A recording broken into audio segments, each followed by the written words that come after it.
Friends అందరూ ఎలాగున్నారు? ఈరోజు నేను లంచ్కి బ్రేక్ఫాస్ట్కి ఏటేట్ చేశాను అనేది ఈ వీడియోలో చూడండి. ముందుగా మష్రూమ్ క్లీన్ చేసుకొని సన్నగా కట్ చేసి పక్కన పెట్టుకున్నానండి. ఇప్పుడు ఒక ప్యాన్ తీసుకొని అందులో కొంచెం ఆయిల్ కొంచెం బటరు వేసానండి. జిమ్కి అది వెళ్ళిన వాళ్ళైతే ఆయిల్ స్కిప్ చేసేసి యాసిటీస్ చేసుకోండి.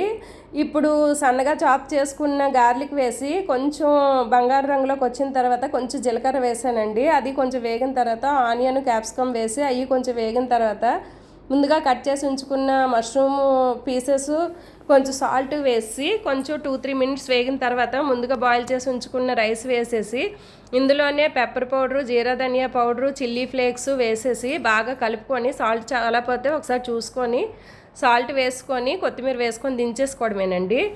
ఇది చాలా బాగుంటుంది. మా క్విక్గా లంచ్ బాక్సులు కాట్లకి బాగా పనిచేస్తుంది, హెల్దీ కూడానండి. ఇంకా బ్రేక్ఫాస్ట్కి అయితే ఇలాగా మినీ బ్రెడ్ పిజ్జాలా చేసేసానండి. ఇంక చూసారా, మా అబ్బాయికి అయితే ఇలాగా చాలా ఇష్టం అండి. మార్నింగ్ అయినా ఈవినింగ్ అయినా వాడికి పిజ్జాలు బర్గర్లు ఇలాంటివి ఏవైనా చేస్తే ఇష్టం అండి. అందుకని కొంచెం నేను ఎక్కువగానే ఇంట్లో చేస్తూ ఉంటాను. ఇంక దీని మీద కెచప్ వేసేసి మా వాళ్ళకైతే ఇచ్చానండి. క్యారేజ్ కూడా కట్టేసిన తర్వాత ఇంక వాళ్ళు కాలేజీకి వెళ్ళిపోయారండి. ఇంకా సాటర్డే కదండి, ఇంకా ఇంట్లో పూజ అది చేసేసుకున్నాను. వినా వెంకటేశం ననాదో ననాద సదా వెంకటేశం స్మరామి స్మరామి.